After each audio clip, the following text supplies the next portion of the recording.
The topic of this presentation is morphology and word analysis skills.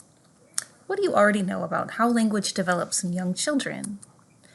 Typically, children learn words from the people around them. Oral conversations are context-rich in ways that aid in vocabulary acquisition.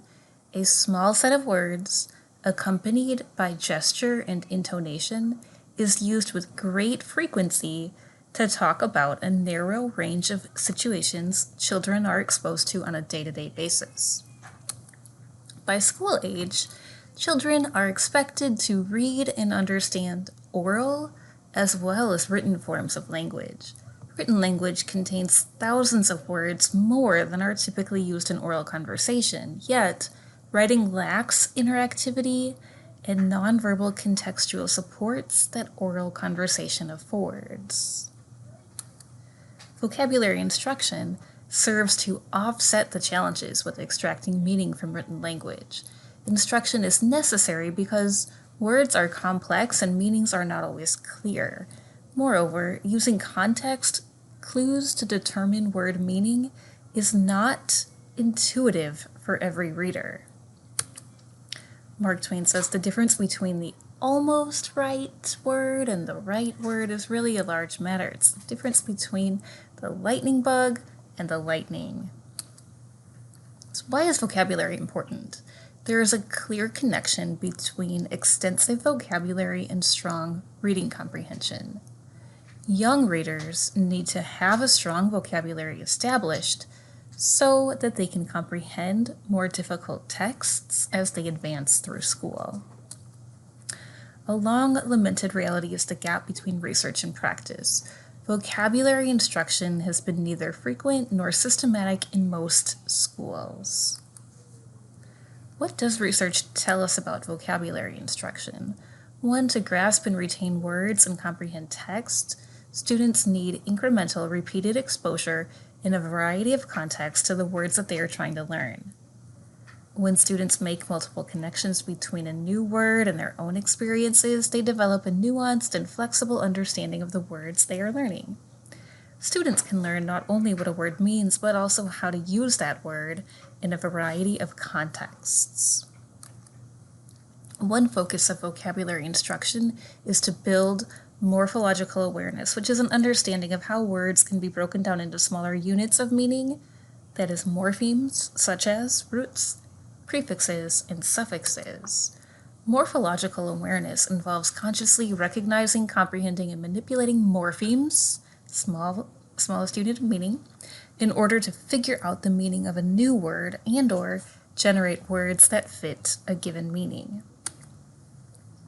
The rationale for building morphological awareness is threefold. First, explicit teaching of morphological awareness will benefit all students in your class. Second, morphological awareness enhances students' existing skills by providing them with an additional tool to use when they encounter a challenging word in text. Third, 60% of new words that students read are made up of familiar morphemes that can lead the reader to its meaning. Let's learn a few instructional methods or strategies through which students can engage in morphological analysis. First is the clue word strategy, empirically validated by Hellman and colleagues in 2014 with secondary English language learners with or at risk for learning disabilities. The clue word strategy, or CWS, is a set of 8 cognitive steps that students can use to derive meaning of unknown words from an instructional context. Let's try this with an example. First, read the sentence with the target vocab word. A slug, known as the stomach foot or gastropod, crawled around the marine land. Second step, look for context clues that surround the unknown word.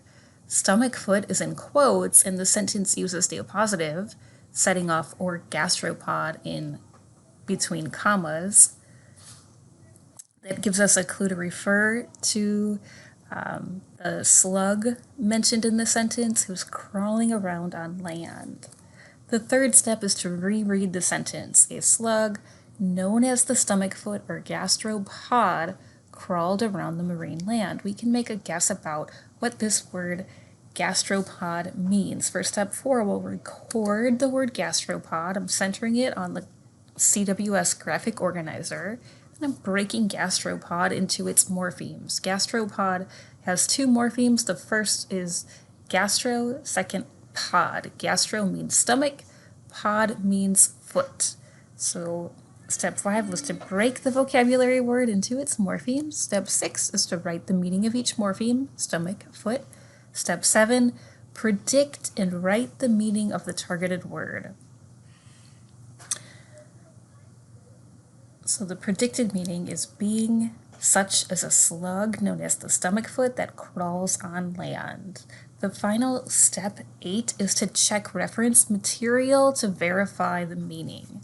So the reference material captures any various mollusks of the class Gastropoda, such as the snail, slug, having a single coiled shell or no shell at all, a ventral muscular foot for locomotion, known as the stomach foot mollusks.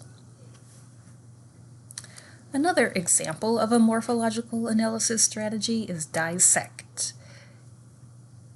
Dissect uses each letter in the word dissect as a mnemonic to guide the student to follow steps to identify an unknown word. So the first step in dissect is D, discover the context. This step requires you to skip over any unknown words and read to the end of the sentence. Then you use the context of the sentence to guess the unknown word. If the guess does not match, you move on to the next step, I, which is to isolate the prefix.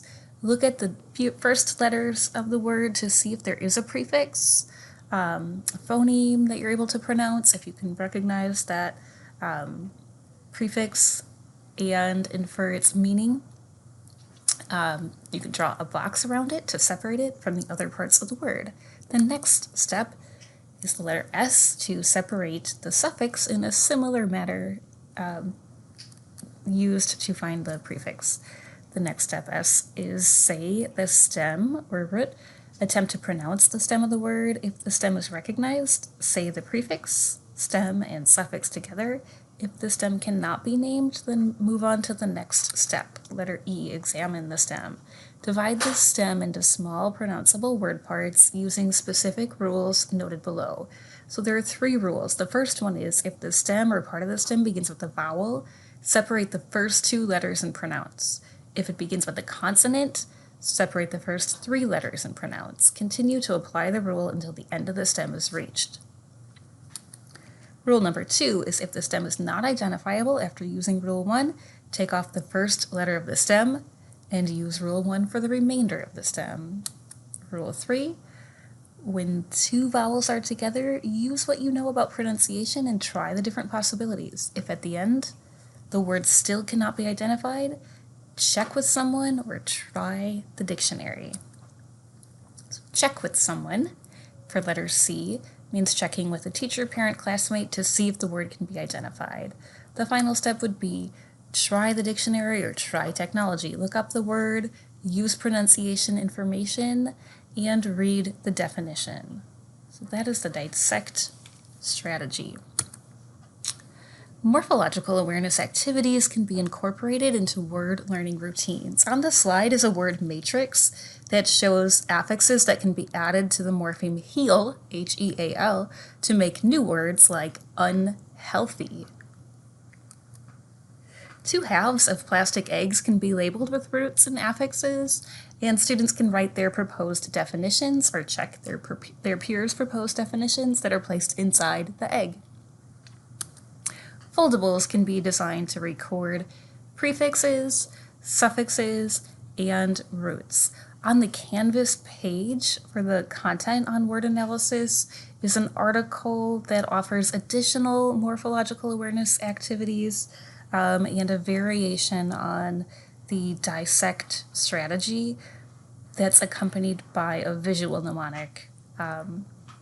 So be sure to check that out to get more ideas on how you can incorporate morphological awareness activities into your students' word learning routines.